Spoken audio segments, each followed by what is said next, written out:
नोएडा में software engineer युवराज मेहता आपको याद होगा। उसकी मौत के बाद यह कहा गया था कि अब सिस्टम जागेगा, अब लापरवाही नहीं चलेगी, अब सिस्टम सुधरेगा।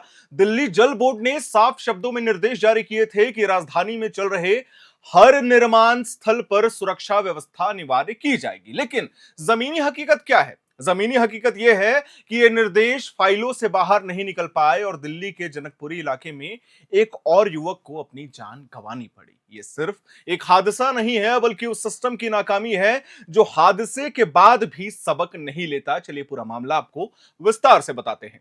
24 जनवरी 2026 को नोएडा हादसे के बाद दिल्ली जल बोर्ड ने सीईओ जो थे उसके, उन्होंने साफ शब्दों में कहा था कि सभी निर्माण स्थलों के लिए सख्त आदेश जारी किए गए हैं। इन आदेशों में साफ कहा गया था कि जहां भी खुदाई या निर्माण कार्य चल रहा है वहां बैरिकेडिंग होनी चाहिए, रिफ्लेक्टर टेप लगाए जाने चाहिए, ग्रीन नेट और चेतावनी साइन बोर्ड अनिवार्य होंगे। रात के समय लेन मार्कर और स्ट्रीट लाइट का चालू रहना जरूरी बताया गया था ताकि आम लोगों की जान को खतरा ना हो। साथ ही साथ यह भी लिखा गया था कि किसी भी तरह की लापरवाही मिलने पर संबंधित जेई और एई को जिम्मेदार ठहराया जाएगा और ई की जवाबदेही पूरी तरीके से होगी कि यह मामला, ये जो घटना हुआ वो कैसे घटित हुआ है। लेकिन इन स्पष्ट और लिखित आदेशों के बावजूद दिल्ली के जनकपुरी इलाके में दिल्ली जल बोर्ड के निर्माण कार्य के दौरान सुरक्षा का कोई इंतजाम नजर नहीं आया। सड़क पर गहरा गड्ढा खोदा गया था, लेकिन वहां पे ना ही कोई बैरिकेडिंग थी, ना ही कोई चेतावनी बोर्ड और ना ही कोई ऐसी व्यवस्था जिससे राह चलते लोगों को खतरे का अंदाजा पहले ही मिल सके। इसी लापरवाही की वजह से एक बाइक सवार युवक उस गड्ढे में गिर जाता है और उसकी मौके पर ही मौत हो जाती है। हम आपको बता दें, मृतक की पहचान कैलाशपुरी निवासी कमल के रूप में हुई है। कमल रोहिणी स्थित अपने दफ्तर में काम करता था और बृहस्पतिवार की देर रात काम खत्म करके घर लौट रहा था। हम आपको बता दें, परिवार के मुताबिक जब उसकी परिवार से बातचीत हो रही थी फोन पे, वो रास्ते से लगातार फोन के जरिए संपर्क में था और उसने बताया कि वो निकल चुका है अपने दफ्तर से और थोड़ी ही देर में घर पहुंच जाएगा। लेकिन रात बीतती गई, कमल घर नहीं पहुंचा और उसका फोन भी अचानक स्विच ऑफ हो जाता है, बंद हो जाता है, जिससे परिवार जो है परेशान हो जाता है। परिवार को अनहोनी की आशंका होती है।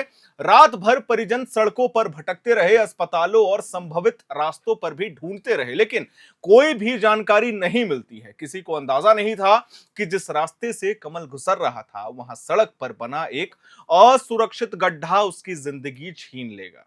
ये पूरा बात था, ये पूरा मामला था। सुबह करीब, हम आपको बता दें, सुबह करीब 7:30 बजे पुलिस की तरफ से एक फोन कॉल आया जिसने पूरे परिवार को पूरी तरीके से तोड़कर रख दिया। पुलिस ने बताया कि एक युवक अपनी बाइक के साथ निर्माणाधीन गड्ढे में गिरा मिला और उसकी मौके पर ही मौत हो चुकी है। जब परिवार मौके पर पहुंचा तो उन्हें पता चला कि वो युवक और कोई नहीं, कमल ही था, उनका बेटा था। जिस बेटे को वे रात भर ढूंढते रहे वो अब इस दुनिया में नहीं रहा।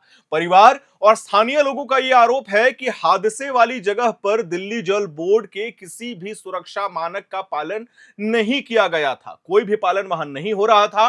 गड्ढे के आसपास कोई बैरिकेडिंग नहीं थी, कोई चेतावनी बोर्ड नहीं लगाया गया था और स्ट्रीट लाइट भी बंद थी, जिससे पूरा इलाका अंधेरे में डूबा हुआ था। परिजनों का यह कहना है कि अगर थोड़ी सी भी रोशनी का सहारा मिल जाता, ये चेतावनी का सहारा मिल जाता, तो कमल उस गड्ढे को देख सकता था और शायद यह हादसा टाला जा सकता था। परिवार ने पुलिस के रवैये पर भी गंभीर सवाल खड़े कर दिए हैं। उनका कहना है कि पुलिस ने सहयोग नहीं किया और घटनास्थल से जो सीसीटीवी फुटेज थे वो दिखाने से भी इनकार कर दिया है। सबसे गंभीर आरोप यह है कि हादसे की जानकारी खुद पुलिस ने ही दी, बल्कि जब मृतक के फोन पर कॉल आया और परिवार ने वो कॉल उठाई तब जाकर उन्हें मौके पर बुलाया जाता है। परिजनों का कहना है कि इस तरह की संवेदनशील घटना में पुलिस का रवैया बेहद गैर जिम्मेदाराना रहा है। परिवार ने यह भी साफ किया है कि हादसे में शामिल बाइक कमल ने खुद अपने पैसों से ही खरीदी थी। 3 साल पहले अपने जन्मदिन पर उसने ये बाइक ली थी ताकि भविष्य में किसी तरह का कोई भी विवाद या सवाल खड़ा ना हो जाए। परिवार का यह कहना है कि वे हर बात इसीलिए स्पष्ट कर रहे हैं क्योंकि उन्हें डर है कि कहीं ये मामला जो है भटक ना जाए, पुलिस इसे भटका ना दे और मामला कहीं और डाइवर्ट ना हो जाए। दिल्ली जल बोर्ड के 24 जनवरी के आदेश में यह साफ लिखा गया था कि सभी मुख्य जितने भी निर्माण हैं, जितने भी कामकाज चल रहे हैं, उसी दिन साइट की जांच होनी चाहिए। जहां पे भी नया प्रोजेक्ट स्टार्ट हो रहा है वहां पे सख्त बैरिकेडिंग की कार्रवाई होनी चाहिए, लेकिन ऐसा नहीं हुआ। इसके अलावा हम आपको बता दें, औचक निरीक्षण ने भी निर्देश दिए थे, लेकिन जनकपुरी की इस साइट पर ना ही कोई निरीक्षण दिखा, ना ही कोई रिपोर्ट और ना ही सुरक्षा के बुनियादी इंतजाम। स्थानीय लोगों का कहना है कि इस इलाके में पहले भी सड़क पर खुदाई और अधूरे काम को लेकर शिकायतें लगातार की गई थी, लेकिन किसी ने भी इस मामले को गंभीरता से नहीं लिया। अब जब एक युवक की जान चली गई है तो सवाल उठ रहा है कि आखिर जिम्मेदार कौन है, किसे जिम्मेदार ठहराया जाए। अगर नोएडा हादसे के बाद जारी निर्देशों का सख्ती से पालन किया गया होता तो क्या यह मौत रोकी नहीं जा सकती थी? यह सबसे बड़ा सवाल है जो आज परिजन पूछ रहा है, देश के हर युवा पूछ रहे हैं। यह मामला अब सिर्फ एक परिवार के दर्द तक सीमित नहीं है, यह उस सिस्टम पर सवाल है जो हादसे के बाद आदेश तो जारी करता है, लेकिन उनके पालन की कोई भी जिम्मेदारी तय नहीं करता। परिवार और स्थानीय लोग ये मांग रहे हैं कि दिल्ली जल बोर्ड और संबंधित ठेकेदार के खिलाफ सख्त से सख्त कार्रवाई की जाए, जिम्मेदार अधिकारियों को चिन्हित किया जाए और सबसे जरूरी चीज जो इस पूरे मामले का पहलू है, सीसीटीवी फुटेज सार्वजनिक की जाए ताकि सच्चाई सामने आ सके। फिलहाल पुलिस ने शव को पोस्टमार्टम के लिए भेज दिया है और जांच की बात कही जा रही है, लेकिन सबसे बड़ा सवाल यह है कि क्या इस जांच के बाद भी सब कुछ पहले जैसा चलता रहेगा या फिर इस बार सच में किसी की जवाबदेही तय होगी। नोएडा हादसे के बाद जब स्पष्ट निर्देश जारी हो चुके थे तो जनकपुरी में एक और मौत कैसे हो गई, ये सवाल प्रशासन से है। क्या ये आदेश सिर्फ कागजों के लिए थे या फिर आम लोगों की जान की कीमत सिस्टम के लिए इतनी सस्ती हो गई है कि कोई भी आया और कोई भी चला गया। जनकपुर की यह घटना एक बात फिर से सोचने पर मजबूर करती है कि जब तक हर हादसे के बाद सिर्फ जो बयान हो, निर्देश हो, जब तक वो आते रहेंगे तब तक ऐसी मौतें रुकने वाली नहीं है। अब देखना यह होगा कि क्या इस बार सिस्टम सच में जागेगा या फिर अगली लापरवाही तब तक कुछ यूं ही चलता रहेगा।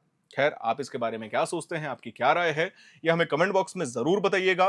मैं उम्मीद करता हूं आपको हमारी ये जानकारी, हमारी ये रिपोर्ट पसंद आई होगी। जैसे जैसे इस मामले पे अपडेट्स आएगा हम अपने चैनल के माध्यम से अपने दर्शकों को देते जाएंगे। वीडियो को लाइक करें, शेयर करें, हमारे चैनल को सब्सक्राइब करें। कैमरे के पीछे मौजूद है मेरे सहयोगी अभिषेक मुकुंद, मेरा नाम है हर्षित और आप देख रहे हैं एयर नाउ।